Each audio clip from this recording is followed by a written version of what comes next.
Ben Xotin şehirden Atkim. Ben yoldaşımdan ineleri aşılaş için guvahtlık belgelik geldim. Ben 2016 yıl 5. ayının 20. günü yani 11 yaş, 9 yaş, 6 yaşlık uç bezertimini ilip Mısır'da okutuş için çıkandık. Yoldaşım bilen birge çıkandık. Evet, yani Mısır'a gelgendik. Yoldaşım bilen 15 günün içinde perzatlarımni yani Mısır'ın kanunluk bulgan Ezler Mektep'nin başlangıç mektepleri kirgizdik. Yani biz kaçak yollar bilen çıkmadık. Xitaylar yol qo'ygan asosda shularning bizga bergan pasporti bilan qonunliq holda chiqdik. Ammo lekin shu yen o'qishnimi shu Xitaylar yo'l qo'ygandi. Chet ellarda o'qishnimi yo'lga qo'ydi, biz qonunsiz chiqmadik. Shundoq bo'lgan taqdirdami, ya'ni yo'ldoshim biz bilan 15 kun turib, farzandlarimni o'rlashtirish berib, men Azar maktabga tizimlatdim o'zim. Mening ismim chiqqan bo'ldi, qonunliq ashiyaning o'quvchisi bo'lgan bo'ldim, iqomatlar bilan ashunda turdik. Hatta ki yoldaşım 15 günden keyin yani mening vatanda kichik 3 farzandim qolgandi. Shu 2016 yilda mening shu yoldaşımning dadasi yani og'riqchan o'rin tutib yetib qolgan. Mening qiynapam yo'q. Mening kichik 3 farzandim qolgandi. 4,5 yaş, 3 yaş, 1,5 yaşdagi. Shu farzandlarimni elib kelish uchun ham dadasiga qarash uchun ketgandi qaytib 15 kundan keyin. Şunun bilan yani 2 aydan keyin Qurbaniyatda chiqqan bo'ldi yo'ldoshim. Chiqib qaytib kirgandan keyinlar shu 10 ay, 11 ay mezgillarda yo'ldoshimning pasportini Xitoylar qo'ldan olgan bo'ldi. Bolalarimning pasportini bermadi. Shuningdan keyin 2017 yili 4-ayning 9-kuni yani yo'ldoshim Abduqahhor Muhammad men Xotin shahridan yo'ldoshimni tutqun qildi. So'raydigan savol bor sendan dedik, bag'an hamonla hech so'roq savolsiz tutqun qildi. Uningdan keyin mening yo'ldoshim bilan aloqalashgan undidorimizni Xitoy hukumati taqib etdi. Men hech qanday birisi bilan hech kim bilan aloqa qilolmadim o'tandagilar bilan. Men shuning oldinda yo'ldoshimning yani eng kichik inisi, ular 4 o'g'il. 4 o'g'ilning eng kichik 4-inimiz Abdurasul Muhammad Amin. O inimiz şu vaqtlarda 22 yaş, mening yo'ldoshim 35 yaş. Şu inimizning yani odatdagi bir tijoratchi xolos. Hech qanday bir chet elga chiqqan, Urumchidan atlab boqmagan bola, Xotin bilan Urumchiga chiqib boqqan qatiylar. Hech qanday bir diniy oshqullik undan nimasi yo'q. Şu inimizning shu keliblar aketganini anglagan bo'ldim. Ammo lekin uningmi neda, turmada bilmayman. Belki ceza lagerda da şu vaqtda men azroq nim qilib shu kichkina aloqa qila olgan vaqtimda deganda ular. Eng oxirgi qitim aloqa qilgan vaqtim 2016 yil 7-ay. Shu yo'q. Shu 2017 yili 4-ayning 9-kuni yo'ldoshimni tutib kirib ketgan bo'ldi. Urumchidan Xotinga chaqirtib, anandan keyin tutqun qildi. Xotindagi inisini 2-aylarda tutqun qilibdi-ken, 2017 yili, ya'ni 2-ay atrofida tutqun qilgan, uni men keyin o'qgan bo'ldim. Ya'ni 2017 yili 3-ayda yo'ldoshimning 2-inisi Abduqayyum Muhammad Amin.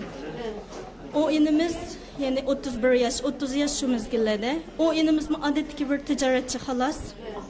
Onu şu vaqtda tutqun qildi. Mening yurak barlarimning qanday ahvolda ekanligini men hech narsani uqmayman.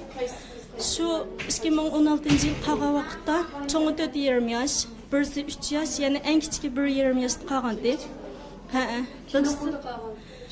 O vaqtlarda shu cho'ng onasi, cho'ng dadasining qishlarida shu urug' tuqqanlar bilan qolgandi. Ammo lekin keyingi ahvollarni hech nimani uqmayman hozir. Uqmayman. Mening uydagilarimning hech qanday bir ahvolini uqmayman. Ular bilan chunki aloqalashamadim. Yo'ldoshimni tutib kirib ketgandan keyin mening butun aloqamni Xitoy yani uzib etdi. Undidorlarimizni taqib etdi. Ashuna qilib bizning aloqalar yo'qolgan bo'ldi. 2017 yil 4-ayda aşı vaqalar bo'lgandan keyin men Misrda yani shu yo'ldoshimning bir uchuri kelib qolarmi deb saqlab ashunda o'ltirdim. Ammo lekin oxir uchur bo'lmay 2017 yil 7-ayning 4-kuni uyga qurolliq Jungo hukumati bilan Misr hukumati qonunsiz holda yani qurolliq bostirib kirgan kuni kechda men shu 12 yaş, 11 yaş, 7 yaşdagi shu 3 farzandimni elib yani Türkiye'ye yenip geldim. Siyadaki öy hemen nesillerimde şu beti taşıyıp geldim. Biz şu kanunluk okuvatla okuşlarımızı taşlap yani Muş Türkiye'ye yenip kelishga majbur bo'ldik. Onunda Xitoyning qo'li bor deb qarayman. Xitoyning qo'li bo'lmasa, nima uchun biz qonunliq turayotgan odamlarni ular tutadi? Ha, shu vaqtlarda yana pul berib setib oldik, shu vaqtda. Shuning bilan ikki taraf birlashib qurolliq besib kirdi. Men bek yilqi ketgan o'g'lanning orasida mening yilqi tunish bilishlarim bek bo'lmag'achqa, hamda erlar bilan aralashmagan bo'lg'achqa o vaqtlarda bek uqmadim. Keyin videolardan ko'rdim, ammo lekin men tunuydigan bir necha bal borken shu qo'lga qo'yilgan holatlarda, o'ylan chaqqan holatlar, ishiklan chaqqan holatlarning hammaga shohid bo'ldim shu vaqtlarda. Ashuna qilib men 2017-yil, ya'ni 7-oyning 12-kuni Istanbulga tushdim. Shundan beri shu Turkiyada yashayapman. Men uydagilar bilan bo'lgan aloqam qat'iy yo'q. Men shu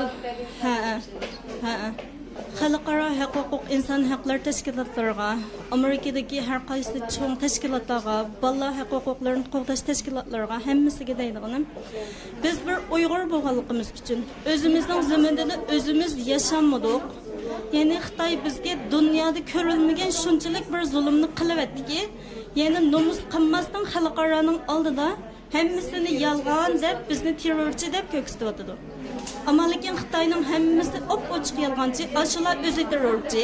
Ularning hammasi qilgani men shu kishilik huquq tashkilotlaridan Birlashgan Davlatlar Tashkilotidan o'tadiganim, ya'ni ulardan so'raydiganim, bizning huquqlarimizni amaliy harakat bilan, ya'ni gap qiliblam qo'yib qo'ymasdan amaliy harakat bilan shu Xitoylarning jinoyatlarini to'sab, tarbiyalash lagerlarini taqib berishini, turmalardagi qarindoshlarimizni chiqarib berishini, bizning farzandlarimiz bilan jam bo'g'ilib qo'yishini, vatanlarimizga kirgili qo'yishini o'tinaman. Shularni, ya'ni